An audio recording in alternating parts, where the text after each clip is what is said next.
Hi hello నమస్తే welcome back to Suman TV. ప్రస్తుతం స్టూడియోలో ఉన్నారు ప్రొఫెసర్ కామేశ్వరి మేడం. నమస్తే మ్యామ్. నమస్తే అండి. మ్యామ్ ఎన్నో కథలు చెప్తున్నారు. మరి ఈరోజు మా వ్యూవర్స్కి ఈ మంచి కథ ఏం చెప్పడానికి వచ్చారు? ఈరోజు ఒక జానపద కథ. జానపద మీకు జానపద కథలంటే తెలుసా? కొన్ని జానపద సినిమాలు చూసారా? విఠలాచార్య మూవీస్ ఓల్డ్ చూసారా? Movies, old movies. ఏంటి చెప్పండి అవి జానపద కథలు అంటే? ఫిక్షన్స్ అంతే. ఫిక్షన్స్, మాయలు, మంత్రాలు మంత్రాలు కదా.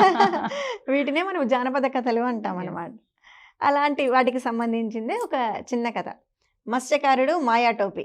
మత్స్యకారుడు మాయా టోపీ. అంటే మత్స్యకారుడు అంటే ఫిషర్మెన్. ఫిషర్మ్యాన్. ఓకే. ఒకరోజు ఒక గ్రామంలో ఒక మత్స్యకారుడు ఉంటాడు. అతను ఇంటికి వస్తూ ఉంటాడు. రాత్రి అయిపోయి ఉంటుంది ఆ రోజు. వస్తుంటాడు. బాగా పెద్ద తుఫాన్ అనమాట.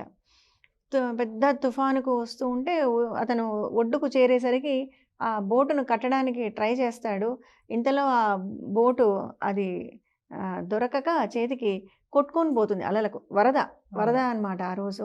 అంతా అది కొట్టుకొని పోతుంది. ఇంటికి వస్తాడు.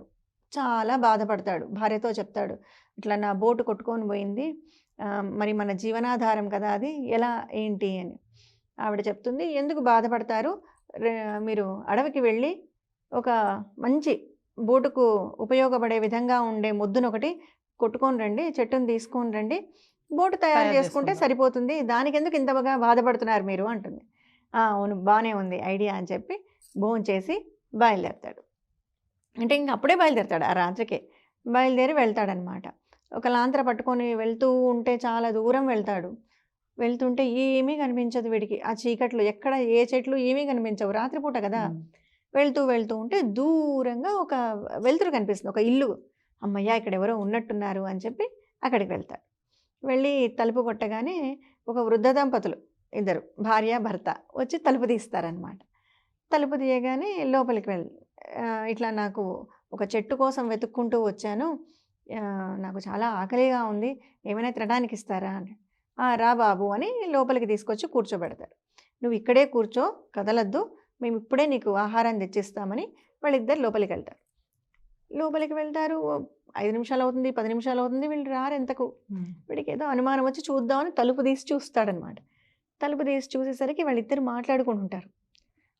మనము అక్కడికి వెళ్ళి తెచ్చేద్దాము ఫుడ్ అని ఏదో మాట్లాడుకుంటుంటారు అని. అక్కడ ఒక ట్రేలో టోపీలు ఉంటాయి.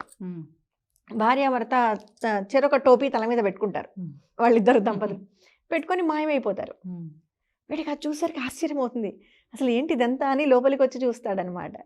చూసి వీళ్ళు ఎక్కడికి వెళ్ళారు ఏంటి, ఏదో తెలుసుకోవాలి, ఏదో ఉంది ఇక్కడ అని. ఇంకొక టోపీ ఉంటుంది అక్కడ. ఆ టోపీ తీసి వీడు పెట్టుకొని వాళ్ళిద్దరూ ఎక్కడికి వెళ్ళారు, నేను కూడా అక్కడికే వెళ్ళాలి అనుకుంటాడు. అనగానే వీడు కూడా మాయమైపోయి అక్కడ ప్రత్యక్షం అవుతాడు. అది ఒక పెద్ద రాజభవనం, వంటశాల. రాజభవనంలో వంటశాల. వీడు ఫుడ్ అడిగాడు కదా, ఫుడ్ తెద్దామని పాపం వాళ్ళు అక్కడికి వెళ్ళారు. వెళ్తే అక్కడ బాగా మొత్తం అన్ని లడ్లు, స్వీట్లు, అన్ని పలహారాలన్నీ పేర్చి ఉంటాయన్నమాట టేబుల్ మీద. ఉంటే వాళ్ళు అవి తీసుకుంటుంటారు. తీసుకుంటుంటే వీడు, ఓహో మీరు ఇక్కడికి వచ్చారా తీసుకోవడానికి అని, నువ్వెందుకు వచ్చావు ఇక్కడికి, వెళ్ళు పద, ఇక్కడ ఎక్కువసేపు ఉండకూడదు అంటారు.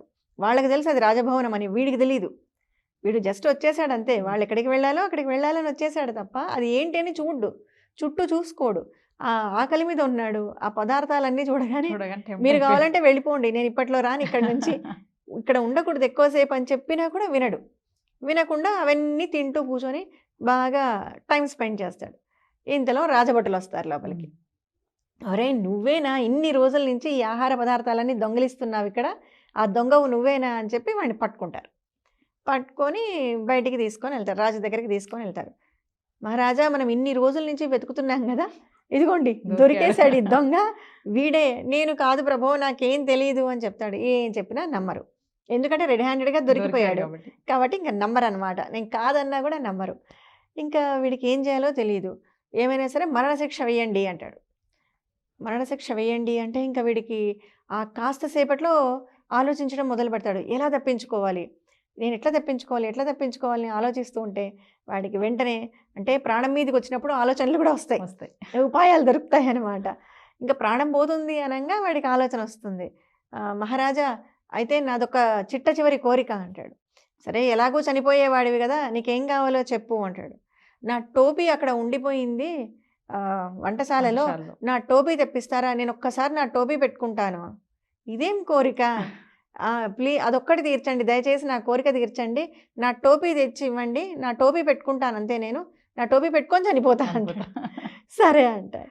సరే అని చెప్పి టోపీ తెప్పిస్తారు. ఆ టోపీ పెట్టుకోగానే నన్ను వెంటనే ఇంటికి చేర్చేసే అంటాడు. అనగానే అక్కడి నుంచి డంగని మాయమైపోతాడు. మాయమైపోయి ఆ మొద్దుతో సహా, మొద్దుకు కట్టేసి ఉంటారు పెద్ద చెట్టు మొద్దుకు, దాంతో సహా ఇంటి ఉంటాడు. ముందర ప్రత్యక్షమవుతాడు.